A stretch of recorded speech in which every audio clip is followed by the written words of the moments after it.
Hi, நாங்கள் இன்னைக்கு பாண்டிச்சேரி பீச்சில் வாக் பண்ணிட்டு இருந்தோம். அப்போ வாக்கிங்கில் நிறைய பேர் பார்த்தீங்கன்னா இந்த மரத்தில் இருக்கிற பழத்தை பறித்து சாப்பிட்டுட்டு இருந்தாங்க. கேட்டால் இது உடம்புக்கு நல்லது, இது ஒரு வகையான நாட்டு நாகப்பழம் அப்படின்னு சொன்னாங்க. அதனுடைய விதைகள்லாம் பார்க்கறதுக்கு நாகப்பழம் மாதிரி இருக்குது. ஆனால் உண்மையில் இந்த பழத்தினுடைய பேர் கூகுளில் சர்ச் பண்ணால், ஆனால் இது என்ன பழம்னா, இது என்ன கிட்ட காமிங்க,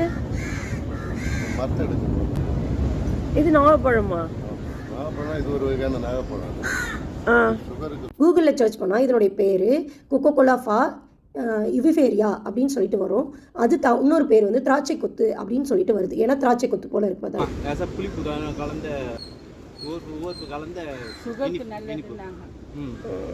அவர் எக்ஸ்பிளைன் பண்ணது. நான் கூகுளில் சர்ச் பண்ணேன், இது நிறைய நோய்களுக்கு நல்லதுன்னு போட்டுருந்துச்சு. நாட்டு நாகப்பழத்தையும் நாங்கள் அப்படியே அந்த பக்கத்துறையில் இருந்தது, அதையும் பொறுக்கி சாப்பிட்டுட்டே இருந்தோம்.